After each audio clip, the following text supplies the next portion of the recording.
À Cotonou, le vote a démarré dans le calme dans plusieurs centres de vote sillonnés.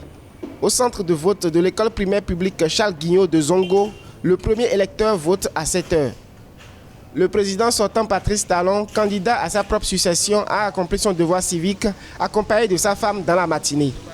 Après son vote, Patrice Talon, en duo avec la vice-présidente de l'Assemblée nationale, Mariam Chabi Talata, a réagi par rapport aux violences qui ont éclaté en début de semaine dans les grandes villes, notamment au centre et au nord du pays, suite au prolongement de son mandat présidentiel.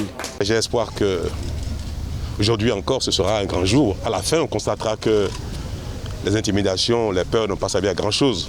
Nous avons essayé dans tout le pays d'être sereins. On n'a pas fait beaucoup d'histoire sur ces choses-là qui arrivent, qui sont parfois inhérentes aux évolutions, aux mutations.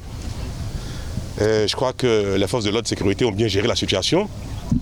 Ils ont gardé le calme qu'il faut.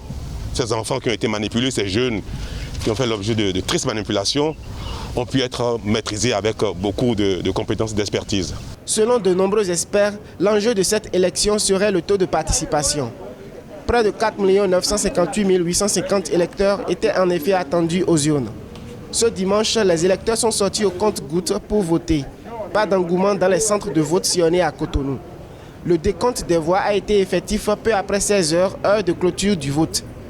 Cependant, le scrutin du 11 avril 2021 est marqué par une forte présence des délégations d'observateurs électoraux et de droits humains nationaux et sous-régionaux. On a remarqué que les bureaux de vote ont ouvert 7h, 7h30, jusqu'à